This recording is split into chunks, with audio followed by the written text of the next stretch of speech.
अस्सलामुअलैकुम दोस्तों, आज के लेक्चर में हम प्लेसेंटा के बारे में पढ़ेंगे।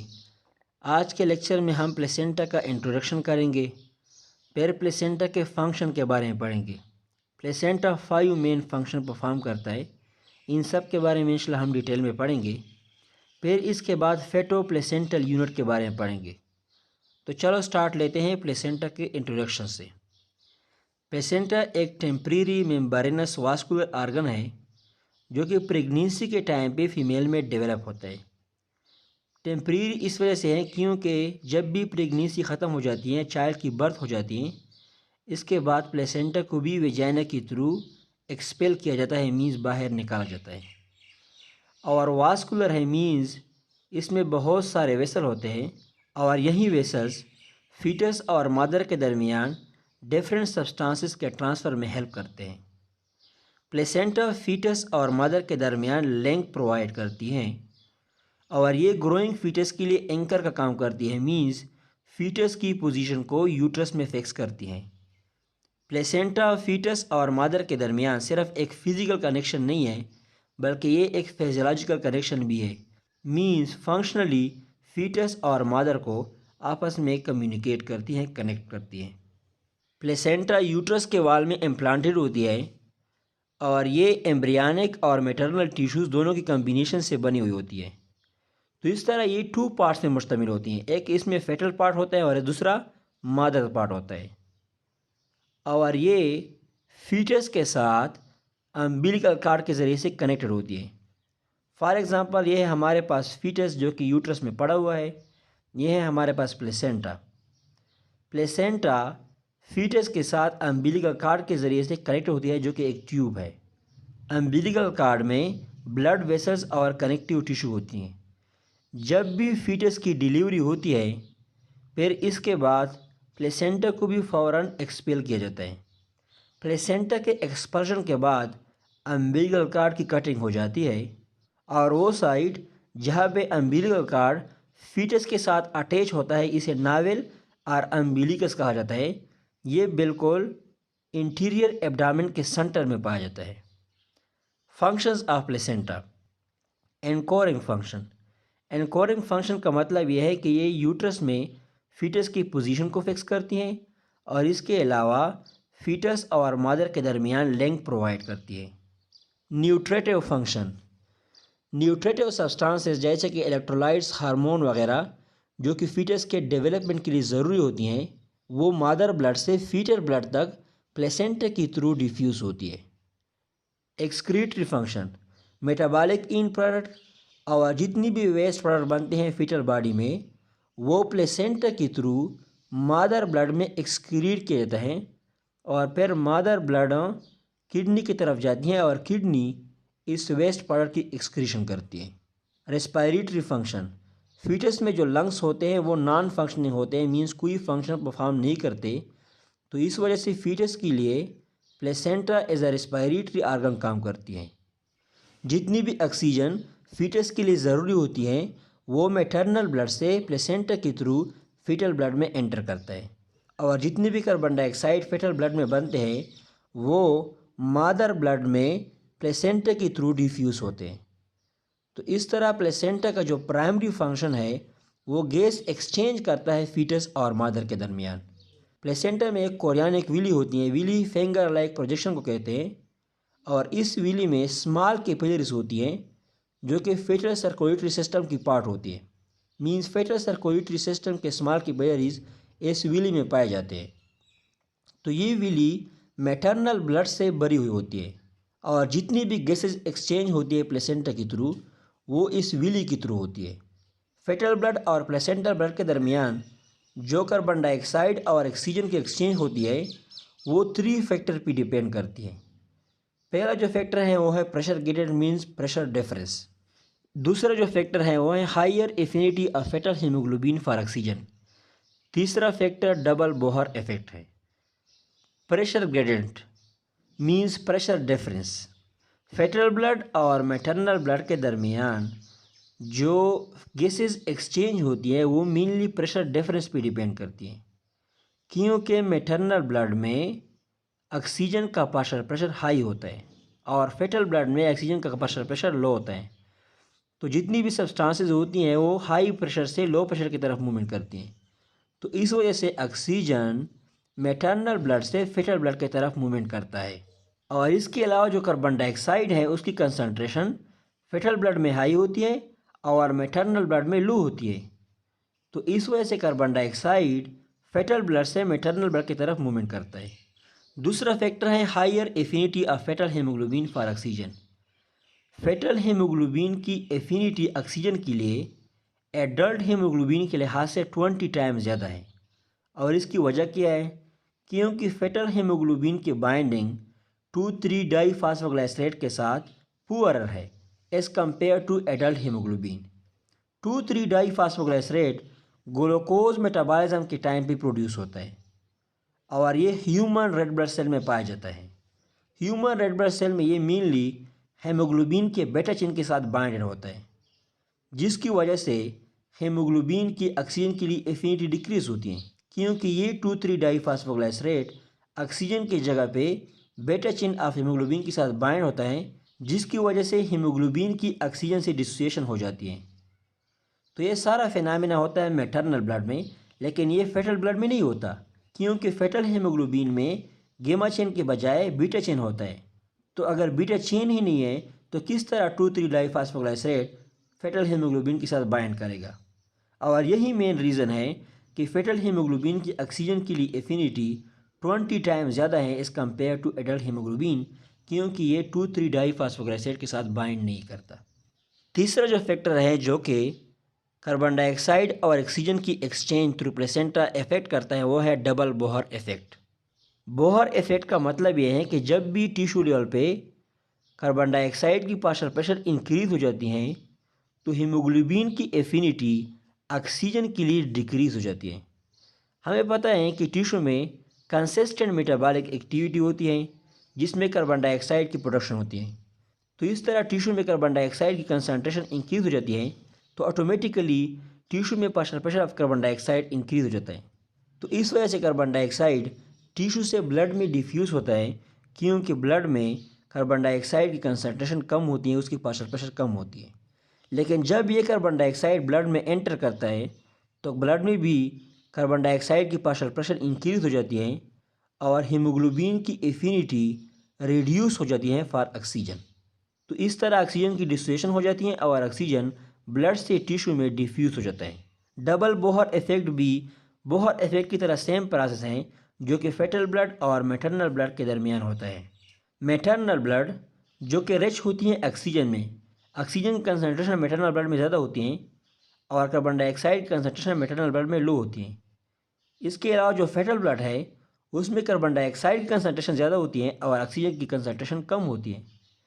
तो इस तरह जब भी मैटरनल ब्लड प्लेसेंटा के थ्रू फ्लो करता है तो प्रेशर डिफरेंस की वजह से और एडल्ट हीमोग्लोबिन की ऑक्सीजन के लिए लो एफिनिटी की वजह से ऑक्सीजन फेटल ब्लड में डिफ्यूज़ हो जाता है और कार्बन डाइऑक्साइड मैटरनल ब्लड में डिफ्यूज़ हो जाता है। तो इसको फर्स्ट बोहर इफेक्ट कहा जाता है। लेकिन बिल्कुल इसी ही टाइम पे जब foetal carbon dioxide maternal blood में एंटर करती हैं तो partial pressure of carbon dioxide mother blood में इंक्रीज हो जाती हैं और हमें पता है कि जब भी partial pressure of carbon dioxide increase हो जाती हैं तो हीमोग्लोबिन की ऑक्सीजन के लिए इन्फिनिटी डिक्रीज हो जाती है। तो इस तरह मदर ब्लड में भी हीमोग्लोबिन की एफिनिटी ऑक्सीजन के लिए डिक्रीज हो जाती हैं, जिसकी वजह से ऑक्सीजन मदर ब्लड से फीटल ब्लड में डिफ्यूज हो जाता है। तो इसको सेकेंड बोहर इफेक्ट कहा जाता है। Endocrine function of placenta. Placenta hormone की सीक्रेशन करती है जिसमें human chorionic gonadotropin, oestrogen, progesterone, human chorionic somatomammotropin और रिलैक्सिन आते हैं। ह्यूमन कोरियनिक गोनाडोट्रोपिन एक ऐसा प्लेसेंटल हार्मोन है जो कि ग्लाइकोप्रोटीन इन नेचर है और इसका केमिकल स्ट्रक्चर बिल्कुल ल्यूटिनाइजिंग हार्मोन की तरह है। Action of human chorionic gonadotropin. Action on corpus luteum. जब भी ग्राफियन फॉलिकल्स की डिजनरेशन हो जाती हैं तो इससे एक येलोविश सा टिश्यू बन जाता है जिसे कार्पस ल्यूटम कहा जाता है। यही कार्पस ल्यूटम प्रेगनेंसी के फर्स्ट ट्राइमेस्टर में एस्ट्रोजन और प्रोजेस्टेरोन की सिक्रीशन करती है जो कि प्रेगनेंसी के मेंटेनेंस के लिए ज़रूरी होती है। लेकिन इस कार्पोस्यूटम को डिजेनरेशन से बचाने के लिए और इस कार्पोस्यूटम की सिक्रेटरी एक्टिविटी के लिए ह्यूमन कोरियानिक गोनाडोट्रोपिन रिस्पॉन्सिबल होती है। तो इसका मतलब ये है कि अगर प्रेगनेंसी के फर्स्ट 2 मंथ में ह्यूमन कोरियानिक गोनाडोट्रोपिन की सिक्रीशन डिक्रीज हो जाए या बिल्कुल एब्सेंट हो जाए तो कार्पोस्यूटम की डिजेनरेशन हो जाएगी, जिसकी वजह से एस्ट्रोजन और प्रोजेस्टेरोन की सिक्रीशन नहीं हो पाएगी। अब अगर एस्ट्रोजन और प्रोजेस्टेरोन की सिक्रीशन नहीं हो पाएगी तो प्रेगनेंसी भी टर्मिनेट हो जाएगी, मीन्स एबॉर्शन हो जाएगी। Action on foetal testis. Human chorionic gonadotropin का जो फेटल टेस्टिस पे एक्शन है वो बिल्कुल ल्यूटिनाइजिंग हार्मोन का जो एक्शन है एडल्ट टेस्टिस पे, इसके साथ बिल्कुल सिमिलर है, क्योंकि ये ल्यूटिनाइजिंग हार्मोन की तरह इंटरस्टेशियल सेल ऑफ लाइडेग की स्टिमुलेशन करते हैं और फिर ये इंटरस्टेशियल सेल ऑफ लाइडेग टेस्टोस्टेरोन की सिक्रीशन करते हैं और यही टेस्टोस्टेरोन सेक्स आर्गन की डेवलपमेंट के लिए ज़रूरी होती है मेल फीटस में। एस्ट्रोजन, हमें पता है कि प्रेगनेंसी से पहले एस्ट्रोजन और प्रोजेस्टेरोन की सिक्रीशन ओवरीज करती हैं। ओवेरियन एस्ट्रोजन एंड प्रोजेस्टेरोन और placental oestrogen and progesterone structure और फंक्शन के लिहाज से बिल्कुल सिमिलर होते हैं। Actions of placental oestrogen. Action on uterus. Oestrogen uterus की एनलार्जमेंट करता है, मीन्स इसके साइज़ को इंक्रीज़ करता है ताकि ग्रोइंग फीटस यूट्रस के अंदर इजीली एकोमोडेट हो सके, मीन्स यूट्रस को प्रेगनेंसी के लिए प्रिपेयर करता है। Actions on breast. Oestrogen breast के अंदर फीटल टिश्यूज़ की डिपोजिशन को इंक्रीज़ करता है, तो इस वजह से ये ब्रेस्ट की एनलार्जमेंट करता है और इसके अलावा ब्रेस्ट के अंदर डक्ट सिस्टम की ग्रोथ भी करा लेता है। डक्ट सिस्टम मिल्क को लोब्यूल से नेपल्स तक लेके जाते हैं। Actions on external genitalia. Female की जो एक्सटर्नल जेनेटेलिया है उसे वल्वा कहा जाता है, तो एस्ट्रोजन इस वल्वा की एनलार्जमेंट के लिए भी रिस्पॉन्सिबल है। Action on pelvis. Oestrogen pelvic ligament की रिलैक्सेशन करवा लेता है, तो इस वजह से लेबर के टाइम पे, मीन्स बीबी के बर्थ के टाइम पे फीटस की जो पैसेज है थ्रू बर्थ कैनाल वो फैसिलिटेट हो जाती है, क्योंकि ये पेल्विक लिगामेंट अगर कॉन्ट्रैक्ट फॉर्म में रहे तो ये वेजाइना की ल्यूमन को नैरो कर देती हैं और फीटस की जो पैसेज है थ्रू वेजाइना वो बहुत डिफ़िकल्ट हो जाती हैं। तो इस वजह से एस्ट्रोजन इस पेल्विक लिगामेंट की रिलैक्सेशन करता है और वेजाइनल ल्यूमन को डायलेट करता है। प्रोजेस्टेरोन। प्लेसेंटल प्रोजेस्टेरोन स्ट्रक्चर और फंक्शन के लिहाज से बिल्कुल ओवेरियन प्रोजेस्टेरोन ही की तरह है। Actions of placental progesterone on endometrium of the uterus. Progesterone uterus के एंडोमेट्रियम के अंदर डिसिडुअल सेल्स की डेवलपमेंट और इसकी प्रोलिफरेशन, मीन्स इसकी नंबरिंग को इंक्रीज़ करा देते हैं। और डिसिडुअल सेल्स एक ऐसे सेल्स है जो कि प्रेगनेंसी के फर्स्ट स्टेजेस में एम्ब्रियो को न्यूट्रिएंट प्रोवाइड करते हैं। Action on the movement of the uterus. Progesterone pregnant uterus की कंट्रैक्शन को इनहिबिट करता है, क्योंकि अगर प्रेग्नेंट यूट्रस कंट्रैक्ट करेगा तो फीटस की एक्सपल्जन हो जाएगी थ्रू वेजाइना और इमैच्योर और डेड चाइल्ड की बर्थ हो जाएगी। तो इस वजह से प्रेगनेंसी को इन टर्म तक पहुंचाने के लिए प्रोजेस्टेरोन यूट्रस की कंट्रैक्शन को इनहिबिट करता है। Action on breast. Progesterone breast की एनलार्जमेंट करता है और ब्रेस्ट के अंदर डक्ट सिस्टम की ग्रोथ भी करा लेता है। एस्ट्रोजन जो है वो ब्रेस्ट के अर्ली डेवलपमेंट के लिए रिस्पॉन्सिबल है, लेकिन प्रोजेस्टेरोन ब्रेस्ट की फाइनल डेवलपमेंट के लिए रिस्पॉन्सिबल है और इसके अंदर जो मेमोरी ग्लैंड है उसको लैक्टेशन के लिए प्रिपेयर करा देते हैं। Human chorionic somatomammotropin. Human chorionic somatomammotropin एक प्लेसेंटल हार्मोन है जो कि प्रोटीन इन नेचर है। इसको प्लेसेंटल लैक्टोजेन भी कहा जाता है। ये बिल्कुल पिट्यूटरी ग्लैंड की ग्रोथ हार्मोन और प्रोटीन की तरह एक्शन परफॉर्म करता है। प्रोटीन की तरह ये एक्शन इस तरह परफॉर्म करता है कि ये मेमोरी ग्लैंड पे एक्ट करता है और इसकी एनलार्जमेंट करता है और लैक्टेशन को इंड्यूस करता है। ग्रोथ हार्मोन की तरह एक्शन ये है कि ये फीटस के अंदर मेटाबॉलिक एक्टिविटीज़ को इंक्रीज़ करा देता है और इसके अलावा मैटरनल ब्लड में ग्लूकोज और लिपिड्स की अमाउंट को भी इंक्रीज़ करा देते हैं ताकि प्रेशर डिफरेंस की वजह से वो इजीली ट्रांसफ़र हो जाए towards the foetus. Actions of human chorionic somatomammotropin. Actions on breast. Experimental animals में ह्यूमन कोरियानिक सोमेटोमेट्रोफिन को एडमिनिस्टर किया गया और ये देखा गया कि ये मेमोरी ग्लैंड की एनलार्जमेंट करता है और लैक्टेशन को इंड्यूस करता है, तो इस वजह से इसको मेमोट्रोफिन कहा गया। हाउएवर इस हार्मोन का जो एक्शन है प्रेग्नेंट वुमेन में ब्रेस्ट पे वो क्लियर नहीं है। Action on protein metabolism. Human chorionic somatomammotropin बिल्कुल ग्रोथ हार्मोन की तरह एक्शन करता है प्रोटीन मेटाबॉलिज्म में, क्योंकि ये प्रोटीन की एनाबॉलिज्म मींस प्रोटीन की सिंथेसिस को इंक्रीज़ करा देता है और फेटल टिश्यूज़ के अंदर प्रोटीन्स की एक्युमुलेशन को इंक्रीज़ करा देता है, तो इस वजह से फेटल टिश्यूज़ की ग्रोथ इंक्रीज़ हो जाती है। Action on carbohydrate metabolism. ये बिल्कुल ग्रोथ हार्मोन की तरह मादर में ग्लूकोज की यूटिलाइजेशन को डिक्रीज़ करा देता है, तो इस वजह से मादर ब्लड में ग्लूकोज की अमाउंट इंक्रीज़ हो जाती है और प्रेशर डिफरेंस की वजह से ये ग्लूकोज इजीली फीटस में ट्रांसफ़र हो जाते हैं। Action on lipid metabolism.